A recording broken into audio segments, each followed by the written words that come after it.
సరే, ఇప్పుడు మీరు యుఎస్లో కంపెనీ పెట్టారు. సరే, మీరు అక్కడి నుంచి అక్కడికి వచ్చారు కదా, ఏంటి అక్కడ వెనిగండ్ల రాము అనే వ్యక్తి గత 5 సంవత్సరాల్లో ఒక టాప్ 5 కన్సల్టెన్స్ కంపెనీలో ఒక కంపెనీకి రీచ్ అయ్యారు.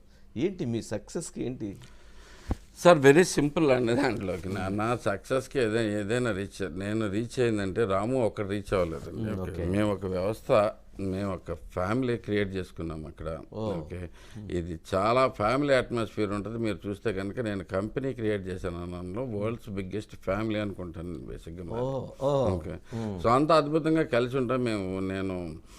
నేను చెప్పే దాంట్లో అణుమాత్రమైన తేడా ఉండదని మీకు చాలామంది తెలుస్తూ ఉంటారు. యూఎస్ నుంచి వచ్చేవాళ్ళు కూడా వస్తూ ఉంటారు. ఎవరిని అడిగినా కానీ చెప్తారు, మాది ఒక సంస్థ కాదు, family first thing, and consulting firm. Because you know అలాగే ఉంటుంది కాబట్టి. ఇప్పుడు యూఎస్లో అన్ని ఫార్మ్స్ యాక్చువల్లీ ఏదైనా కానీ జాయిన్ అయితే ఫ్యామిలీ ట్రీలో జాయిన్ అయినట్టే. మాతో వచ్చిన వాళ్ళు మాతో ఉండిపోతారు. నేను దీనిలో ఏంటంటే నేనేదో పెద్దగా ఎదగటం కాదండి. నాతో పాటు కనీసం ఒక 30-40 మందిని మిలియనియర్స్ పైన అయ్యారు బేసిక్గా అందరితో. దానికి నేను ప్రౌడ్ ఎక్కువ ఫీల్ అవుతాను. ఓకే, నేను ఒక్కడనే కాదండి, చాలా మందిని అంతా అందరిని కలుపుకొని తీసుకుని వెళ్ళాను. నేనే ముందున్నా కానీ ఎవరు బయటకి కనపడిపోయినా మిగతా వాళ్ళందరినీ కూడా నేను మిలియనీర్స్ చేయగలిగాను. ఓకే, అంటే రాము గారితో పాటు వచ్చిన వాళ్ళని మిలియనీర్స్ చేయగలిగాను. అందరూ 30 లోపు ఉంటారండి. By the way 30 age below 31, 30. ఎందుకు మీడియా అంతా వదిలిపెట్టి మేము కూడా వచ్చాము. రోజు తిట్టించుకోవడం, మేము వాళ్ళు మమ్మల్ని తిట్టాం. మంచి చెప్పినా తిడతారు, విమర్శించినా తిడతారు. సరే రాలేదండి, ఇక్కడ పట్టుకుపోయాం.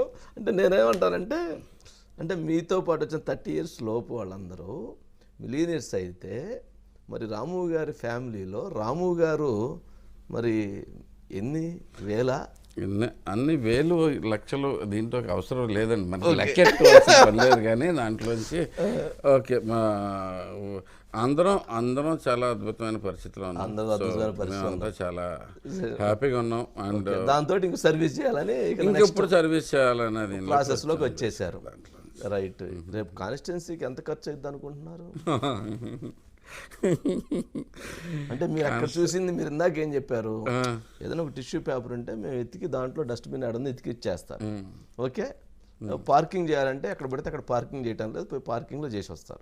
ఇక్కడ ఎక్కడైనా పార్కింగ్ చేసుకుని మన ఇష్టం, అవతోడు పోతే పక్కకి వెళ్ళాల్సింది తప్పితే మనం బాగునేది ఇక్కడ ఉన్న నేచర్, అంతే కదా. కానీ అక్కడ రూల్ ఫాలో అవుతారు, ఇక్కడ రూల్ ఫాలో అవ్వరు జనరల్గా. మరి ఇప్పుడు మీరు ఏమన్నా అక్కడి నుంచి వచ్చిన తర్వాత ఇప్పుడు ప్రతిదీ ఓటు అంటే డబ్బులు ఇస్తే ఓటు, లేదంటే మళ్ళీ ఇంకొకసారి చెప్తున్నాను ప్లీజ్. మేము ఎన్ఆర్ఐల కింద ఇక్కడ సామాన్యంగా ఉండే ప్రజల కంటే రోజువారీ చూసే ఇక్కడుండే వ్యాపారస్తుల కంటే మేము చైతన్యవంతంగా ఉంటాం అక్కడ. బేసిక్గా ప్రతి ఎన్ఆర్ఐ ఇక్కడ రోజు ఏం జరుగుతుంది అనేది తెలుసుకుంటాం అనేది ప్రథమ భాగం. మేము 2 సిస్టమ్స్ ఉంటాయంట కదా, ఒకటేమో వర్క్ సిస్టమ్, రెండేమో నెట్ సిస్టమ్. ఏం జరుగుతుందో ఏపీ రాజకీయాలను చూసే సిస్టమ్ రెండో పక్కన. ఈ మధ్యకాలంలో సిస్టమ్స్ కూడా అవసరం లేకుండా పోయినాయి, ఫోన్లో అయిపోయినాయి కదా, తెలిసిపోతాం. దీంట్లోంచి చూస్తున్నాం అనుకుంటే రోజు ఎవరు చూసినా కానీ అవే వెబ్సైట్లు, దాంట్లోంచి తెలుగు నిమిషంలో మీకంటే ముందు మేము రియాక్ట్ అవుతాం. మీరు ఒకసారి ఫేస్బుక్